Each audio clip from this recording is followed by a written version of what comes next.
Today I want to share with you something that I learned literally just this week. So I subscribe to what's called ScholarStream, and ScholarStream is a joint effort from the Rabbinical Assembly, JTS, Ziegler School of Rabbinic Studies, and I think two other organizations whose names escape me right now. And it started, I think, during the pandemic to continue to bring continuing Jewish education to members of the conservative movement and others who might be interested. It's a subscription service. My synagogue took out a subscription, I think the first year of the pandemic, because my synagogue is very strong in our continuing Jewish education. And so since it was a pandemic, they wanted to still give everyone this opportunity. Zoom ahead a little bit. My sisterhood, unlike any other sisterhood, the way we support Torah Fund is not a once a year gala event of any kind. It's through education. And so the professional staff of our synagogue has been teaching Torah Fund classes for us for like 50 years. They started out probably as a weekly class from the rabbi and maybe the rebbitzin. It has evolved from there. We have all kinds of classes. This year, we are using ScholarStream as part of our Torah Fund classes. And so anyone who makes a contribution of $54 or more to the current Torah Fund campaign is given the subscription information to be able to access the ScholarStream information. And then we come together as a group from time to time to have an in-person discussion with one of our rabbis that uses the ScholarStream lecture as a jumping off point. At any rate, this week, the ScholarStream lecture was on the topic of calling non-binary people to the Torah. And I have to say that their lecture was so incredibly enlightening to me.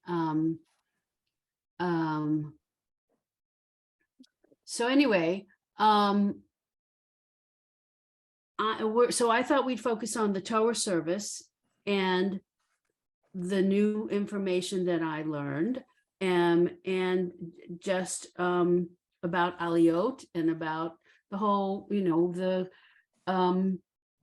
what I like to call choreography of the Torah service. And I know we've talked about this before and there was interest in this, so this is the week we're going to do it. So if you have your prayer book open to the Torah service in Lev Shalem, it's page 168. I don't know the page at Sim Shalom, but we can try and find it together if anyone needs a Sim Shalom. 394. I don't have my prayer book. All right. Susan is right. It is 394.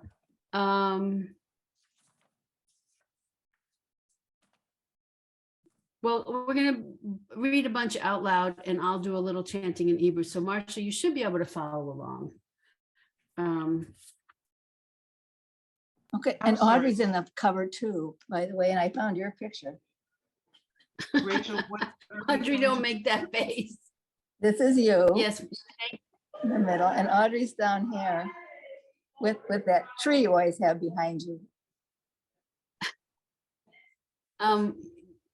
Anyway, okay, so page, so in Actually, it's not Audrey, it's Susan. I'm sorry.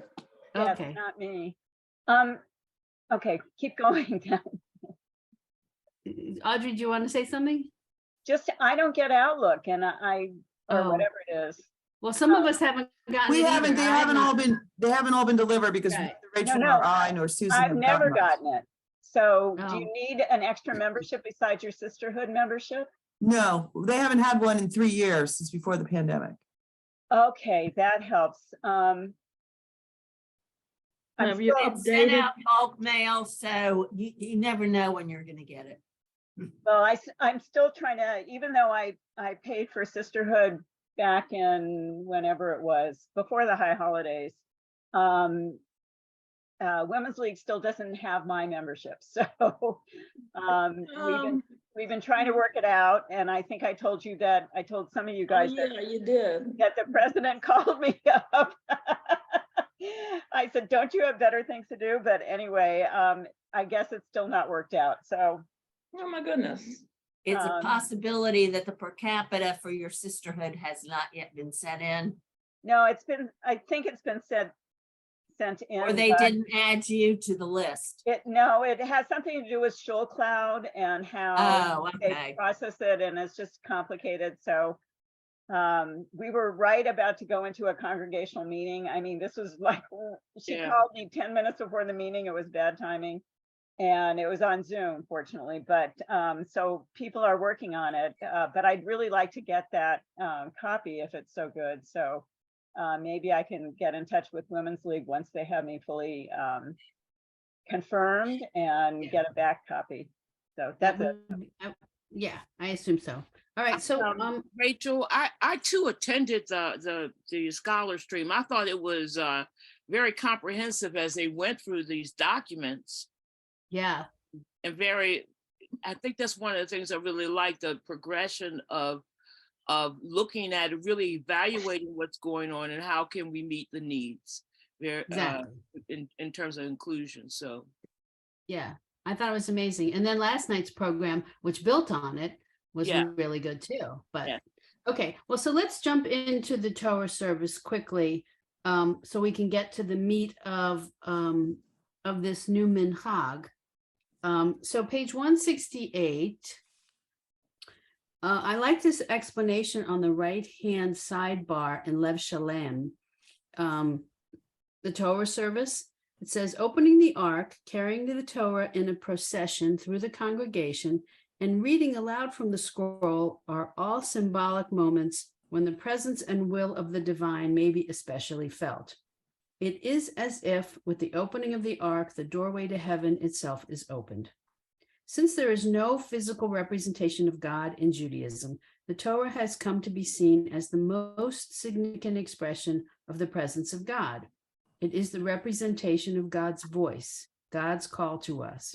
Taking out the Torah has come to be seen as a representation of divine sovereignty, and so it has taken on the drama of a royal procession. Thus, the Torah is adorned with a crown and its cover is kissed as it passes through the congregation, as was the custom for kissing the hem of the king's garments. Additionally, the Torah is dressed with accoutrements of the high priest, including a breastplate and bells, originally used to signal his presence. In short, how we treat the Torah scroll combines the three crowns about which the ancient rabbis spoke: the crown of sovereignty, the crown of priesthood, and the crown of Torah. So, we begin the Torah service. I'll chant for you. Ein kamocha Elohim Adonai v'ein k'maasecha malachutcha malachut kol olamim umemshaltecha b'chol dor v'dor. Adonai melech, Adonai malach, Adonai imloch le'olam va'ed. Adonai os v'amo yitain. Adonai yivarech et amo v'shalom. Avcha rachamim eitiv b'rtzoncha et Zion. Tivneh chomot Yerushalayim ki tivneh chomot ki v'cha levad batachnu melech el ram v'nisa Adonai olamim. Sorry, I swallowed my words there. So then the ark is opened. And we sing Vayehi so Aharon Vayomer Moshe Kuma Adonai V'afutzu Ayavecha V'anusu Misanecha Mipanecha Ki Mitzion Tetzei Torah Ki Mitzion Tetzei Torah Udevar Adonai Mirushalayim Baruch Shenatan Torah Torah Baruch Shenatan Torah Torah Yamo Yisrael Bigdu Shato. Okay, so now that we've done everything we need to do before we actually remove the Torah, right? So if you turn to the bottom of page 170, which I apologize, I just put away my Sim Shalom, but it's where we have Be'an Arachetz. And it's the bottom third to fourth of the top of page 398 in Sim Shalom. Thank you. Okay. So and it goes like this. Be'an Arachetz Velishme Kadisha Kadisha Yakira Ana Amar Tushbechon. And then some people repeat it, and then we'll go on. Yahe Rava Kadama Detiv Tachli Bibio Raita Vitashlim Bishalim Delibi Veliba Decholamcha Be Yisrael Letovu Chayin Vilishlam. Amen. Okay, so now they're taking out the Torah. And they're getting themselves situated, taking out either one Torah or two Torahs, depending on what we're reading from that morning, right? So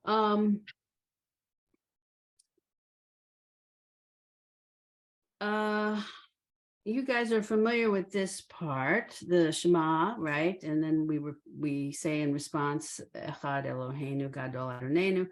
Okay, and then they bow and say, Gadlu Adonai Iti. Okay, so then there's usually a processional. Let's get to the important part.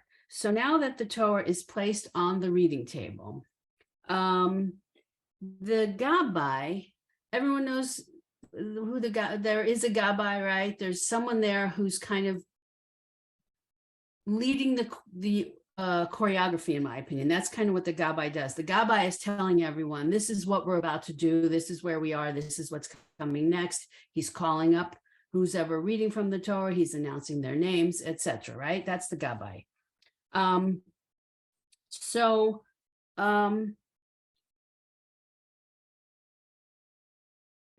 Traditionally, and if we think back, the Gabbai only had to do everything in the masculine, because women have been called up to the Torah for less than 50 years, right?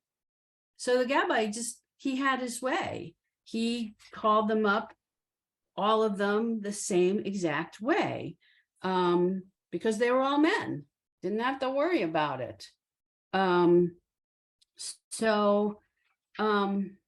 If you look at, this is still on page 171 in Lev Shalem, where it tells you, reading from the Torah, a prayer for the Jewish community, and then before the first Aliyah. So the way they would always call it up, Yamod Moshe ben Adam Rishon. So he would call up, he'd say, stand up, Moses, son of Adam, you're number one. That's what he would say. Now that they have to call women as well, instead of Ya'amod, they started using the word Ta'amod. So the female of, please stand up, please rise. And they would say, Ta'amod, Sarah, Bat Rachel, Rishonah. So they would change the gender. They would call her by her name. daughter of her mother. And instead of calling her number one in male form of the word, they call her number one in the female form of the word, right? Rishon, Rishonah. Susan. My rabbi calls me up because I do the Levi Aliyah every once in a while. My brother doesn't do it. And it's Bat Noah HaLevi because he was the Levi, my mother wasn't. Sure. And that makes perfect sense. So sometimes, and in my shul, I think they call us up by father and mother's name. Yep. So it'd be Rachel, Bat Moshe Chayasara, so my father and my mother. So there's a couple of different methods or styles that they like to use. The point is that they're doing it in a way that they hope is respectful of you. And that was one of the wonderful points. I'm going to share my screen. Okay, so the point is that you're being called up, you're being announced in front of a congregation, right? And of course, that should be something that is very respectful to you and to the congregants and respectful of what you're being asked to do. So what's interesting, so this is the actual Teshuvah, the document that the Rabbinical Assembly has published on calling non-binary people to the Torah for honors. The first thing I learned when I was listening to this lecture the other day is how it is these questions are brought to the Rabbinical Assembly. I know that they have produced Teshuvot for, decades, many, many years.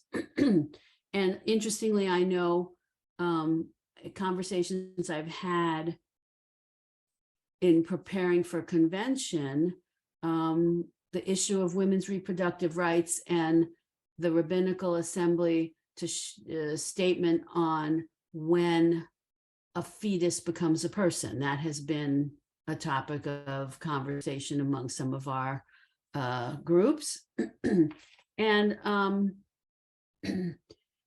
so there were two rabbis who were hosting this program, Rabbi Guy Austrian and Rabbi Deborah Silver. Rabbi Guy Austrian, I don't recall the name of his synagogue, I apologize, but it is in Washington Heights in Manhattan in New York City. It's pretty far north up, I think it's above Columbia at any rate in New York City. And he told us that it was his congregation, he brought this to the Rabbinical Assembly to be addressed. His congregation has a long history, but so the synagogue has existed a long time, but it has changed dramatically over the years. And so it is no longer affiliated with United Synagogue, but it is, it sounds like a thriving community, and it has a lot of LGBTQ plus congregants. And so this issue came up. And also, I want to say Rabbi Scheinberg, no, well, maybe it's Rabbi Silver. Rabbi Silver was also speaking, Rabbi Deborah Silver. She's from the synagogue, I believe, in San Francisco. So at any rate, I think the issue also was bubbling around her synagogue. So it came up to the Committee on Jewish Law and Standards at the Rabbinical Assembly, and they decided it merited a study. So, and you can see this is information, it was approved, it was voted on, and here's our executive director, Rabbi Wallensfields here. She voted in favor. But so let's get into the guts of this. So as I explained to you, the tradition is that there's the Ya'amod and there's the Ta'amod. You call a man to stand, you call a woman to stand. Well, a non-binary person doesn't necessarily fit in either of those two categories, right? So, and there wasn't anything, or there hasn't been anything, I'm sorry, but this is to answer the question. So, here's what it says: to be called to the Torah by one's name is a sacred encounter not only with the flow of our history, but with each other. Our names are announced in public for the room to hear and for the community as a whole to witness our answering the call. We bring all of ourselves, all of the facets of our identity, past and present, to that moment. When it comes to Hebrew usage for non-binary individuals, we run into, oh my goodness, give me half a second, because my mouse is jumping this thing around. Okay, here we go. We run into the fact that Hebrew is a binary language. Ingenuity and inventiveness are required. What pronouns should the person use? Do they still consider ben or bat, so son of or daughter of, sufficient to reflect their gender, whether they have changed or retained their original Hebrew names? What Hebrew grammatical forms can be used that are not exclusively masculine or feminine? Some forms which appear to be masculine plural may sometimes be neuter plural, B'nai Yisrael or Yisraelim, excuse me, I can't read transliteration. But there is no singular neuter pronoun comparable to the English they, them, or their in Hebrew when referring to an individual. So, There isn't in English either. Right, I was just gonna say that. It is an inanimate object I agree with you. or an So, animal. I don't think anybody I know wants to be called it. No, but they is not 100 singular, so that's what we're Yeah. all adapting to. So apropos of I used to think they and them could never be singular, but apparently there's a movement that now is recognizing it as singular, Oh, non-gendered. I think it's established. That's a different class. Right, but I think it's happened. I think we're all gonna have to Mhm. get used to it the way we're used to you being unclear as to whether it's singular or Correct. plural. Yeah. So, right. So in seeking to expand the options, right, for the Torah service liturgy, these authors decided that they would embrace, the usual concepts, B'Tselem Elohim, right? We're all made in God's image, and Kavod Habriot, to honor people. And so they now turn to, what could solve this dilemma? So a minchag is a custom, right? So they examine the history of the custom of calling people to the Torah by name and the rationale for doing it. And the whole rationale is to avoid situations of embarrassment and disrespect. That's a great starting point, right, for why they need to solve this problem. So I don't think we need to go through all of the history. But so let me move down.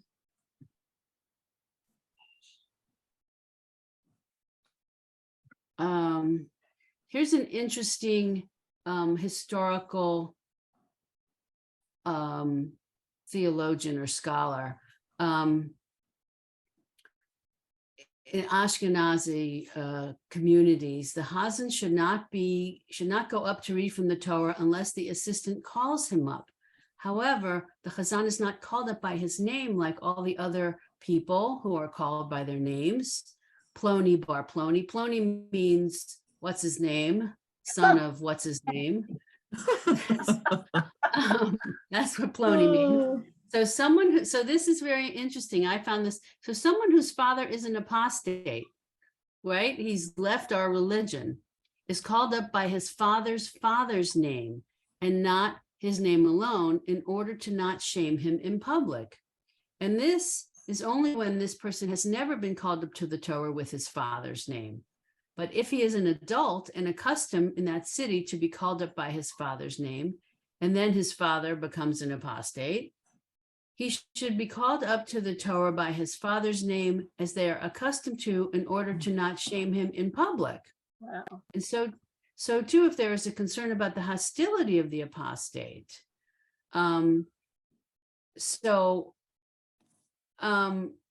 the passage indicates that calling up people to the Torah by name, while not mentioned in the Talmud, is a time-honored practice in the Ashkenazic world. It also notes that the name may be modified in order to avoid embarrassment to this person, right? Of course, the purpose being to avoid discord or embarrassment. In particular, the reference to a parent who is an apostate could be a source of embarrassment, leading to a preference for the use of the patronymic form, but with the name of the grandparent. All right, that's a starting point where it would be embarrassing in olden days, right? If your parent had decided to walk away from Judaism. So here's more on this particular situation. So there are two brothers whose father had become an apostate, and the two brothers had refrained from taking an aliyah in the synagogue since that time because of how painful and embarrassing it would be to hear the announcement of their father's name. So the response is that they should definitely be welcomed and called for an aliyah, but using a different name, hence the introduction of the grandfather's name, right? So yes, the Talmud, someone says it is better for one to throw oneself on a furnace rather to embarrass a person in public. That's how much we don't want to dishonor people. I get that. Okay. This is another interesting one. So when writing a get, right? A get is a divorce decree, a Jewish divorce decree. The standards are more exacting, and one needs to be referred to by one's halachic name and aliases, even if it would include the embarrassing patronymic, so the parent who is an apostate. However, this is not the case for calling someone up to the Torah. They make that distinction that this isn't a legal name, this is an honorific name, right? So, Audrey, did you have your hand up? I can't. Yeah, You have. yeah. Yeah. My question is tangential. So is JTS and the Rabbinic Assembly only for Ashkenazi observance, or does it No. encompass Sephardic as well? Yes. Okay. Yes. This is just, perhaps perhaps there's more written or more text to study, more resources to find. I don't really know, but this is the source sheet that they published. So, Okay. Let's see. I like this. So this other rabbi who they quote, that we honor the Torah by calling those who come up to it with names of affection and love to demonstrate that they are esteemed in our eyes. We give esteem to the Torah when we show esteem to those who are being called up to it. So then they refer to this Jewish community in Tunisia where they call them up without using their name. And in Jerusalem, similarly, those ways have gone by the wayside because the more prevailing practice is actually to call them by name. Because you could just call the aliyah number, right? Rishon, Sheni, Shlishi, those are numbers that you can call in masculine or feminine, but that's not our issue for the most part. Okay. So the bottom line here is that the tradition, the minhag, requires that people be called in a way that they prefer to be called as a basic gesture of respect. Okay. And therefore, how do we get there? So they're talking about aliyot and the Hagba and Galila. Okay. So the lifting and tying of the Torah as well. And it's interesting that they're talking about, so first time guests to your synagogue, how would you even know whether they're non-binary or not?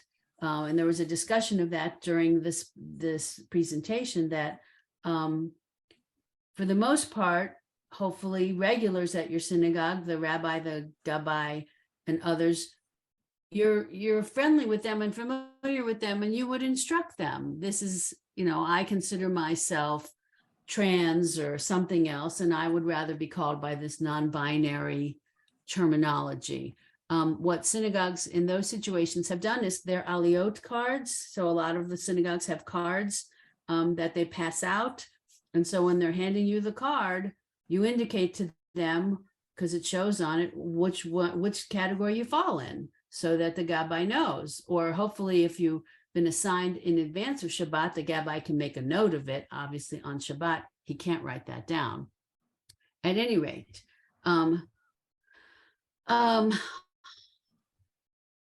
so here they're trying to come up with the options. So men and women who have long been accustomed to being called with the forms Ya'amod and Ta'amod will continue to have that experience. Non-binary Jews are called with a third gender-neutral option, which aims to be as continuous as possible with older forms in both content and sound. Other aspects of the ritual language are made uniform with a reference to the honorees, where a reference to the honoree's gender is not needed, or where the neutral plural form may be employed, or where ease of use for the gabbai recommends a single text. So, so this is what's so lovely. So a gabbai might not know just by looking at you how you want to be called. And so they say a kind and patient community in which people are still learning about the range of gender identities allows people to make mistakes and be gently corrected. Even so, it is wise to avoid such situations in the Torah service where efficiency and inclusivity should converge smoothly. I was impressed that, so this was adopted in the spring, and the first group of people who they trained to start implementing this were all of the leaders of the various Camp Ramaz around the country, that, you know, this should be implemented for their summer sessions. So the expectation is the Gabbaim can learn the gender identities of regular congregants, right? As they have learned, may be called, right? Because, you know, often you know who in the congregation is the Kohen and who is the Levi, so you recognize them. Guests can be alerted to the 3 liturgical options by their hosts and friends. It is advisable for the congregation's honor cards to include language such as you can be called up by one of 3 gender options, masculine, feminine, or neutral, non-binary, and let the gabbai know. Okay, so let's get into it. This is what I was saying before. Ya'amod, Moshe ben Mordechai, Shlishi. So let the son let Moshe, the son of Mordechai, stand up, Ya'amod, and be the third person, the Shlishi, to be called. The female version, Ta'amod, Rachel, bat Moshe v'chai Sarah, Shlishit. So in my case, let Rachel stand up. She's the daughter of Moshe and Sarah, and be the third person called. So the neutral option they came up with is Na la'amod. So it's a more formal version of Hebrew, na, and la'amod is the idiomatic version of to stand up grammatically. So it's a little, you know, they're playing with the grammar a little bit, but it sounds so incredibly similar that it's not going to stand out as being awkward or disrespectful. And I think that was absolutely their guiding principle. So here, right, we had Ya'amod, Ta'amod, and we had Ben and Bat, but now we need if it's not son of or daughter of, so they call it the bridge from the honorees' names to the parents, they say mibet, from the house of. So it would be Nala Amod, Sarah, mibet, Avraham. So, you know, Sarah, please stand. You're from the house of Abraham. Gender neutral usage, right? They use them in ketubot, so it's not like they're coming up with something that's never been used before. All right. Then, so for use of which aliyah, the numerical piece, right? the place in the sequence. They recommend use for all honorees of the custom present for the person being called shlishi or shlishit, but use the word aliyah instead. Since aliyah is always a feminine noun, the formulation is always feminine. So la aliyah hashlishit. So instead of referring to the person here, they're referring to you're coming up for the third aliyah. So again, they've turned it a little around, but they're using it the same for everyone, which I think, again, solves and fulfills their issue. Okay. I'm just trying to keep track of the time. I know I'm going. All right. So, and then they do a similar thing for the maftir. When calling someone for a maftir aliyah, the traditional liturgy refers to the honoree with their name as maftir or maftira, the one who will read the haftorah. The revised liturgy would call all such honorees to the role as likrat ha-haftarah, so the one reading the haftorah, for the reading of the haftorah, which takes away any gender reference to the person doing the reading. So let's see what they say about when calling a Levi. When calling someone for the Levi Aliyah, honorees have until now been recognized as Levi or Bat Levi. They give the name of the Levi father last, so that the call concludes with the ringing out of Levi, regardless of the honoree's gender. This practice can continue when the honoree is non-binary and calls themselves Mibeit, so-and-so, Halevi. Again, that works quite well. For Kohen, the traditional liturgy for calling someone to the Kohen Aliyah is a special case. After the Gabai's introductory liturgy, Vaya Azor, Vayagain, there's a whole line of blessing there. The Gabai calls up a male or female honoree as follows. Kohen Karav, Ya'amod, Moshe Ben Moshe HaKohen, or Bat Kohen, Karvi Ta'amod Rachel Bat Moshe HaKohen. So it's you Kohen, approach. Moshe, son of Aaron, the Kohen, stand. But the custom of opening with Kohen or Kohen Karav and Bat Kohen Kirvi is no mere flourish, but alludes to something very specific in the Torah.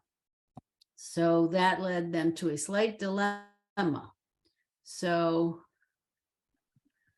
the allusion to the verse evokes the tradition that the Torah reading table is a stand-in for the altar, and that the Kohen coming for an aliyah is a stand-in for Aaron, the original Kohen. Eliminating this introductory call to approach would be the simplest option, but it would entail the loss of this deeper how do you say this? Poetic. Thank you. Resonance of the sort that infuses so much of Jewish liturgy and synagogue custom. So the best option is to preserve both the textual allusion and the sound of the traditional form, maybe to cite the first few words of the verse, Vayomer Moshe el Aharon, Kerav, and then ending with the familiar call, Kerav. Since we're quoting directly, there's no need to modify the gendered verb.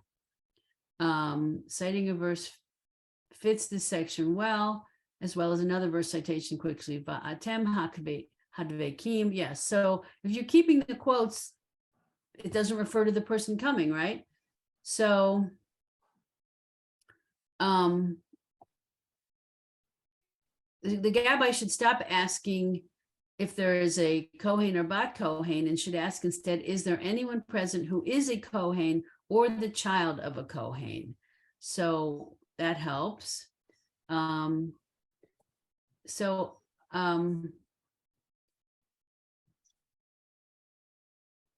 when calling Hagba and Galila, the usual is referring to the gender of the person who's being honored. Ya'amod, Hamagbiah, Ta'amod, Hamagbiha, Ya'amod, Hagolel, Ta'amod, Hagolelet. So the masculine and the feminine. to avoid this issue, we must shift describing the actions. So, le hagbahat haTorah or leglilat haTorah. So you get the sense they're turning it so for the lifting or for the wrapping of the Torah, as opposed to the action that the person is doing. So you can continue with what they had already created, the Ya'amod, Ta'amod, and Nala'amod, the honoree's name or not, and then just the phrase for the lifting or the tying of the Torah, L'Hagbahat HaTorah, L'Glilat HaTorah. Anyway, does that all make sense? Yes. Okay. Okay, so then of course there's the Mishaberach, which has two gender forms in it, which again they deal with to go with a neutral form. So they turn it around a little bit.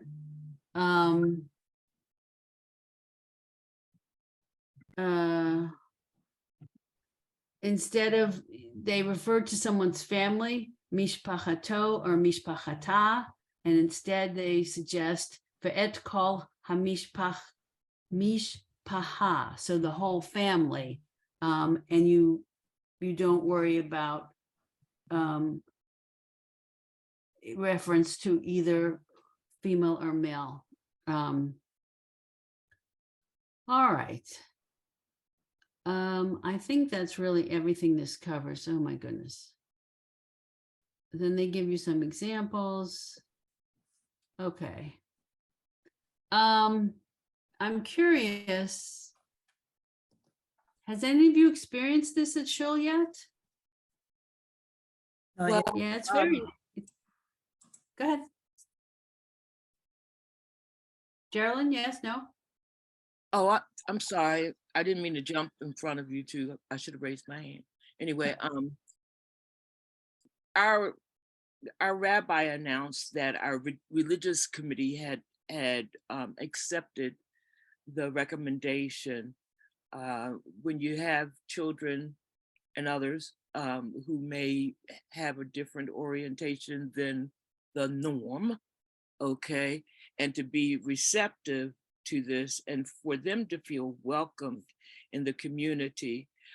So she made that announcement talking in meetings, and I had my one-on-one with the rabbi because I've known this one child since she's been a baby, and I've watched that her development and her and everything. Well, she's still identifying right now as her.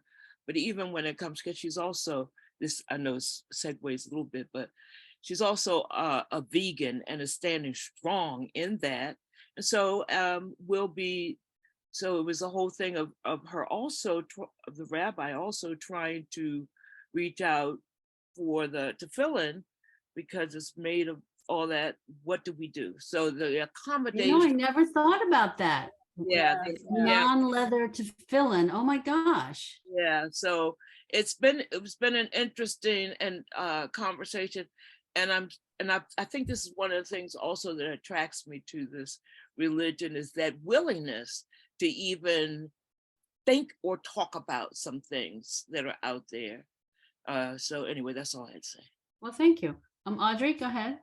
Now a bunch of stuff. The first thing I want to say is I don't know whether you can attribute it to Judaism as much as you can attribute it to Masorti and Reform, so, and probably Reconstruction. But a couple of questions. One of them you answered, which is that should I assume that my rabbi and chazan are already familiar with these developments and are still pondering them? Because I assume that what you were showing us was from the that website you have access to, is that it? Or what were you? No, the document that I was just sharing was actually sent out to Scholar Stream participants, and it is the teshuvah that the Rabbinical Assembly adopted and has been distributed to anyone who follows the Rabbinical Assembly. So we could find it on our own if we wanted, probably. I guess, or I could send it to you. That would be That would be interesting. great. I'd like to have it. So one question was, so is there an assumption in there that I saw that if you're, I mean, I'm an Israelite. I'm neither Kohen nor Levi, but is there an assumption now that a non-male child of one of those is not going to be in the conservative movement, is not going to be a Levi or a Kohen?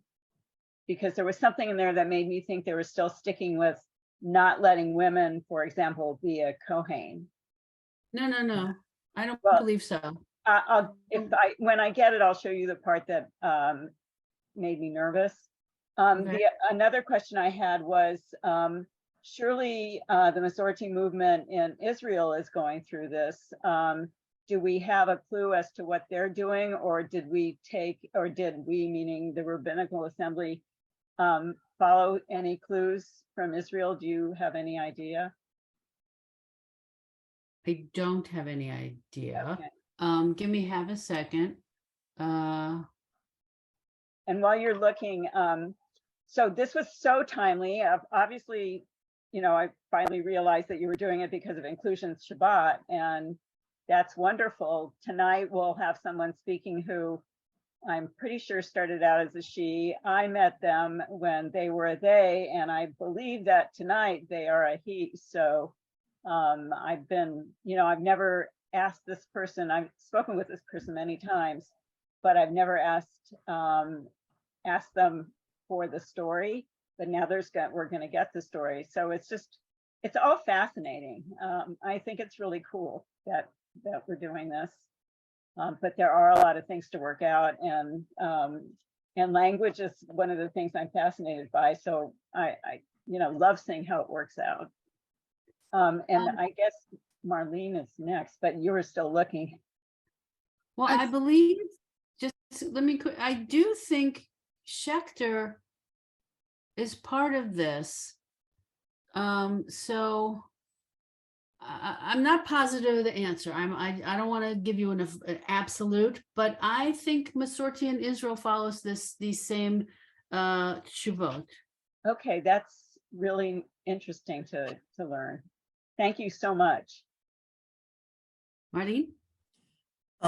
Thank you. I appreciate this. It's always interesting to see the sources and to see the rationale and the explanation in an effort to be inclusion. People are leaving. Anyway, I only know of 2 non-binary individuals in our congregation, but that's just me and what I know of, and I don't believe I've seen them being called to the Torah. But my question is more pragmatic for tomorrow. What is the tradition for those of us that are binary and we're being called up to the Torah again?